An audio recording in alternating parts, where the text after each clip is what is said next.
A very good afternoon. We are coming to you live from Nasrec in Johannesburg. We have seen the past few days of how Nasrec has been painted the colors of the ANC of black, green and gold, and we have spoken to a number of people. Today we are looking forward to, the president's closing address, but also report back from commissions. But also important, what's going on right now is that delegates are currently voting for NEC additional members, and that is only 80 positions. Joining us right now, we have Penuel, who is the spokesperson for the ANC Youth League in Greater Johannesburg. A very good afternoon, Penuel, and welcome. Good afternoon to you. So, can I get a sense as to how this conference has been thus far? From day one, we are at day 5. You must be really, really exhausted. No, of course. This conference has been a conference that one has been characterized by money in terms of how leadership is going to be elected. It's not a conference that was reflective of what society needs the ANC to be. So majority of the people who are in the top 7 of the ANC, they brought their positions to be in that top 7. I don't think there's anyone that ANC will spend less than 20 million to be in that top 7. But also, it's been a conference that is characterized by young people being in majority.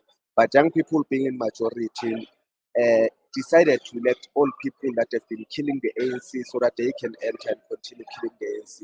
There's never been engagements on the policy positions that the ANC must take. There's never been engagements on the issue of how do we hold our leaders accountable, because every time we come to conference, go to policy conference, take decisions in terms of resolutions, in terms of the policy position that the ANC must take, but there's never been any implementation when it comes to that. So this conference was supposed to discuss that how do we hold those that we deploy to government accountable. It's very interesting that you mentioned the issue of money. I wouldn't say that it's a new concept. I was listening to Gwere Mantashe this morning, and he did speak as to, the financial aspect, but you're giving us a figure, he didn't attach a figure, and you're saying that no one of those 7 candidates spent less than 20 million. Yes. Is that confirmed or is that just speculations? No, it's not confirmed, but we've been seeing that it's a culture. In every region. Yeah. There are coordinators of campaign who taking money to delegates. So if there were 4,000 delegates and this delegate was receiving about 5,000, then the figures are around millions. You also touched on the fact that this is a youthful congress and conference rather, and young people aren't really voting along those lines. How does that make you feel as an ANC Youth League spokesperson and an REC member in Joburg? No, I think that is very problematic, because one was saying that people who are over the age of 60 years must go to the National Executive Committee of the ANC to discuss Agenda 2063. We all know that they'll be dead by 2063, but they're taking decisions in terms of our future, and they're taking those decisions without us as young people. We're saying people who can't even put their time on their cell phones must go and sit and discuss about the 4th Industrial Revolution and how better to implement the 4th Industrial Revolution in the absence of young people. And we must also know that there are young people who are anti-young people. So we need to reject those young people that do not speak about issues that must better the lives of young people. We've seen for the past 5 years, black business has been collapsing. It has been collapsed intentionally so by black leaders. They are collapsing black businesses. We've seen that over the past 5 years, there's never been any development in the education system of the country. Young people go to school with their school bags only to come back in body bags.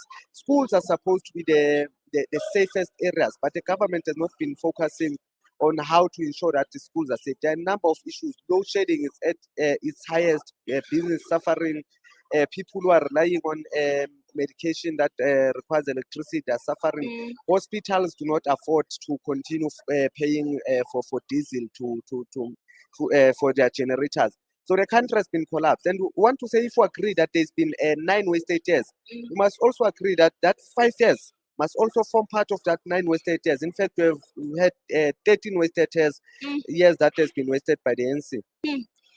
So, Penuel, I think in recent years, we've seen that, you're speaking about young people being anti young people. And I've always said that it doesn't make sense. It's of no use putting young people in positions of leadership, whereas they will reflect the ideas of people that are actually being trying to be flushed out.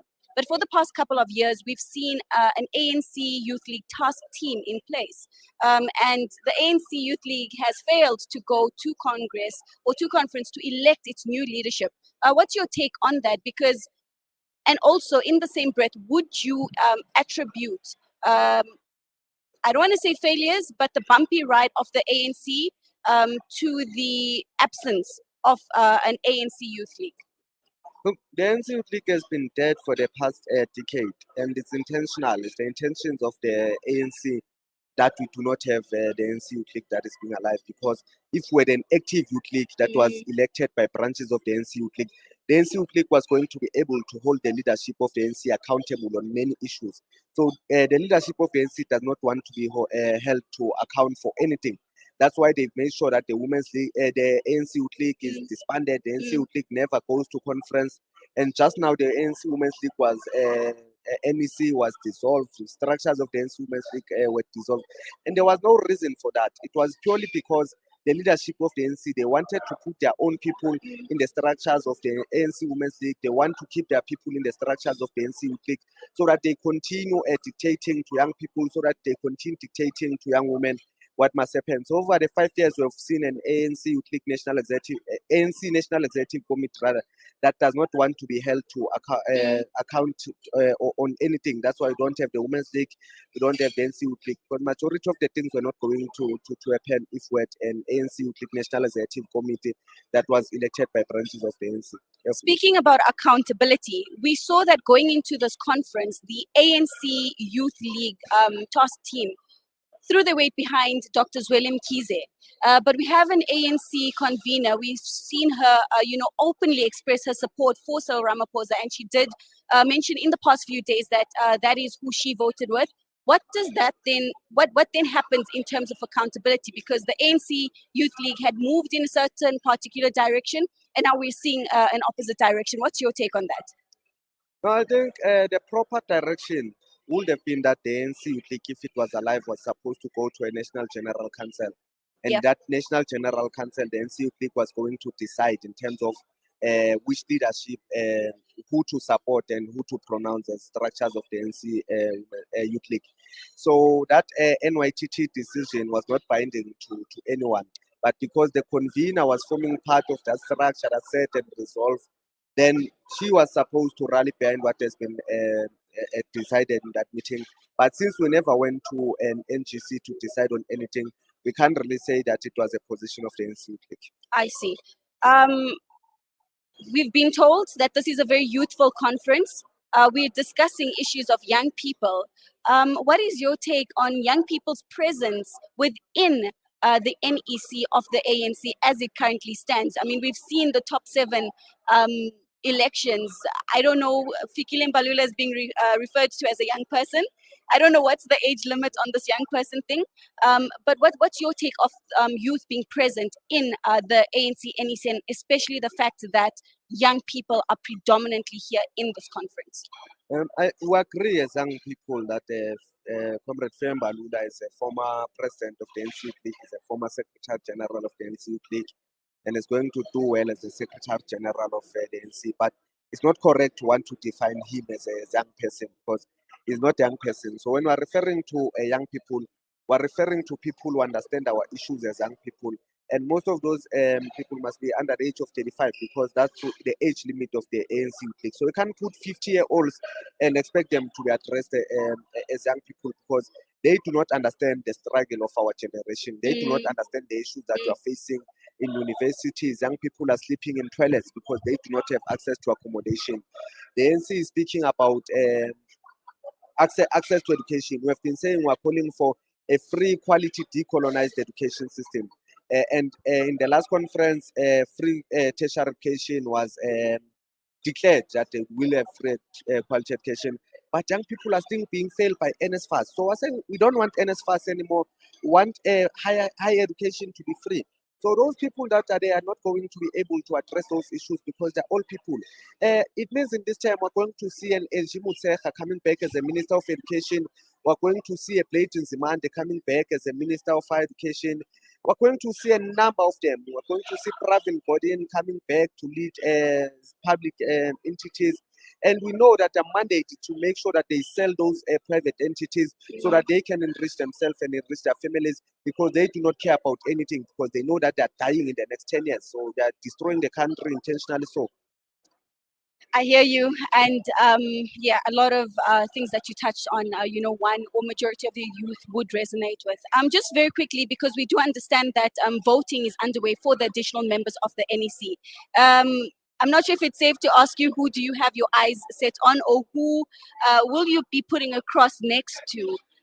Or rather, which young people do you see, coming out of this conference and being a part of that NEC additional? we're going to support every young person who is standing to be in the NEC of the NC, so that we can be able to hold them accountable.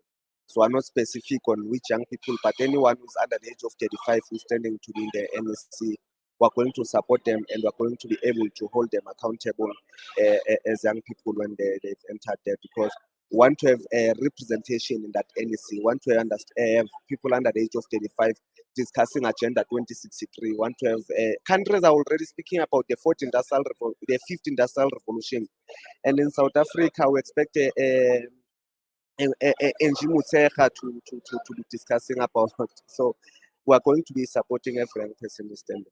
Most definitely. And looking into 2023, just as a last one, we do know that the Progressive Youth Alliance has what they call the Right to Learn campaign each and every year, advancing access for students into institutions of higher learning. Have you guys started with those preparations, and what do you anticipate in the new year?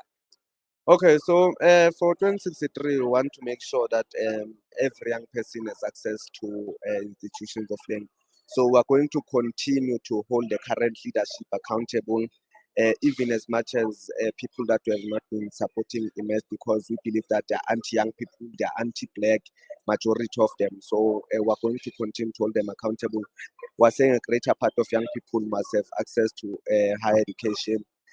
But what we also want to caution against is that the Gauteng majority of MECs of education across the country, they are leading departments that are reactionary.